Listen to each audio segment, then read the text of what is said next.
আজকে একটা খুব মজার ক্লাসের মাধ্যমে আমরা শিখব কিভাবে আমরা খুবই সহজে আমাদের ফেভারিট মুভি অথবা প্রিয় মুভি নিয়েও ইংরেজিতে কথা বলতে পারি।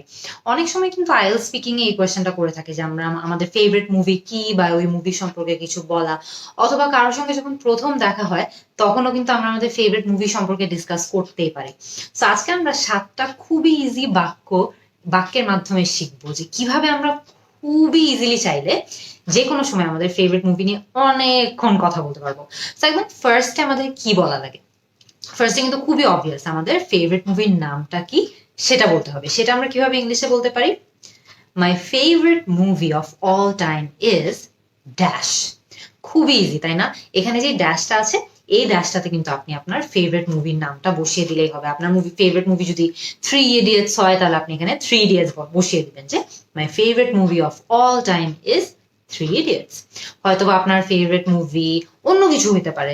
সো এটা কিন্তু নেসেসারি না যে এখানে 3 ইডিয়টস বসবে। এখানে কিন্তু আপনি আপনার ফেভারিট মুভিটা বসিয়ে দিবেন, তাইলেই কিন্তু কাজটা শেষ হয়ে যাচ্ছে। পুরো বাক্যটা কিন্তু অ্যাজ অলওয়েজ একদমই সেম থাকছে, জাস্ট ড্যাশে আপনি আপনার ফেভারিট মুভির নামটা বসিয়ে দিচ্ছেন।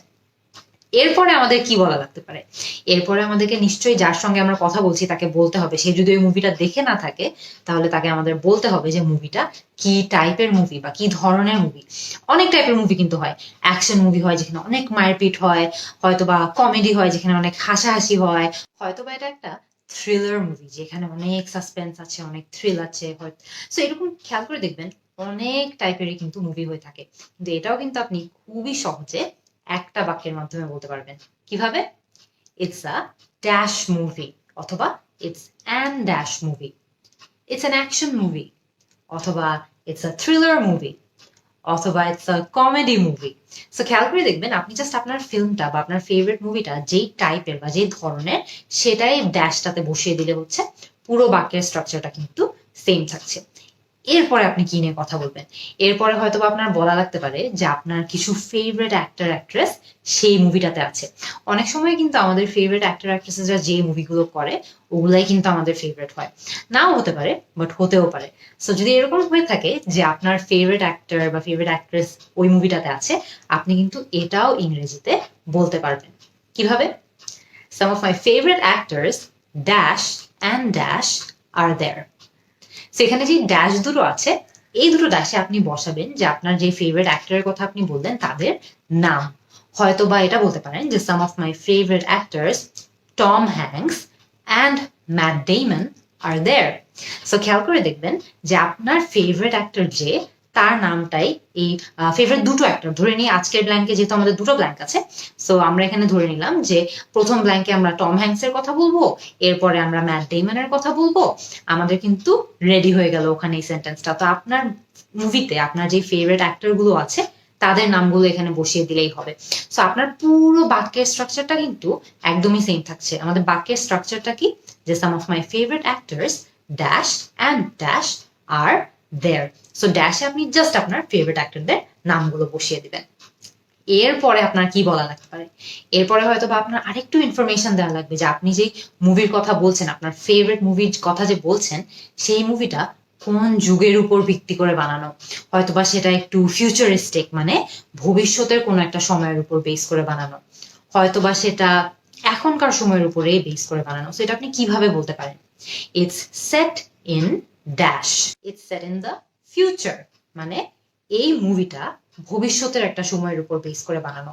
অথবা it's set in modern day America, যে এখনকার আমেরিকা যেরকম সেই সময়ের উপর বেস করে বানানো।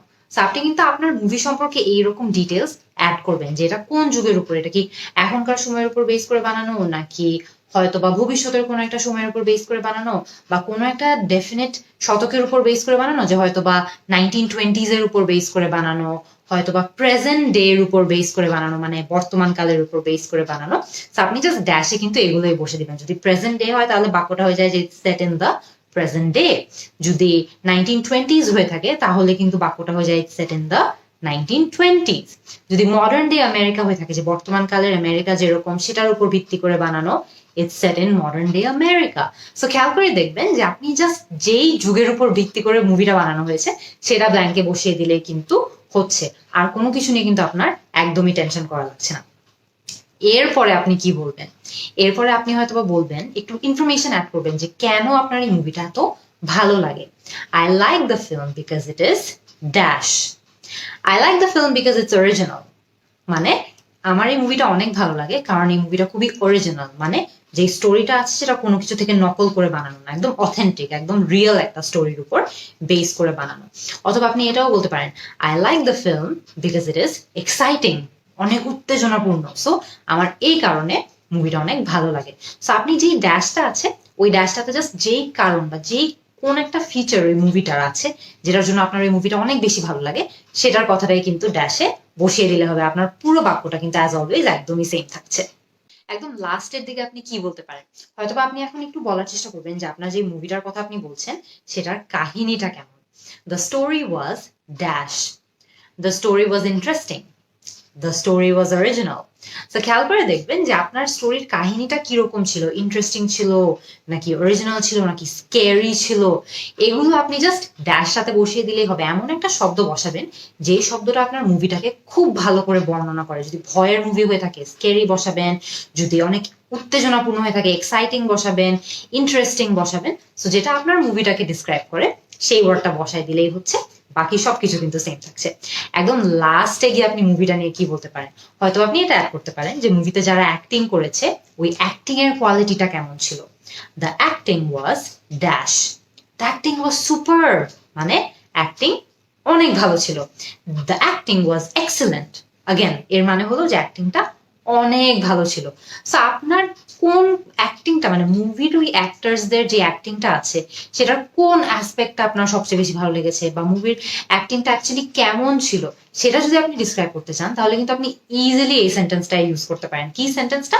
The acting was dash. এখানে ড্যাশে আপনি যেই শব্দটা অ্যাক্টিংকে সবচেয়ে ভালো ডিসক্রাইব করে বা বর্ণনা দেয় সেই শব্দটা বসিয়ে দিলেই হবে, বাকির আর কোনো কিছু কিন্তু চেঞ্জ হচ্ছে না। তো আজকে কিন্তু আমরা খুব মজার একটা ক্লাস করলাম, যে ক্লাসের মাধ্যমে আমরা শিখতে পারলাম যে কিভাবে আমরা আমাদের ফেভারিট মুভি সম্পর্কেও খুবই সহজে ইংরেজিতে কথা বলতে পারি। আপনারা আমাকে কমেন্ট সেকশনে এই বাক্যগুলো ইউজ করে জানান যে আপনার ফেভারিট মুভি কোনটা এবং ফেভারিট মুভি এটা কেন। অনেকগুলো বর্ণনা অ্যাড করবেন, অনেকগুলো ডিসক্রিপশন অ্যাড করবেন, কিন্তু যেই বাক্যগুলো শিখিয়েছি সেই বাক্যগুলোর মাধ্যমে। আমি কিন্তু আপনাদের অ্যান্সারের অপেক্ষায় থাকবো। See you in the next class.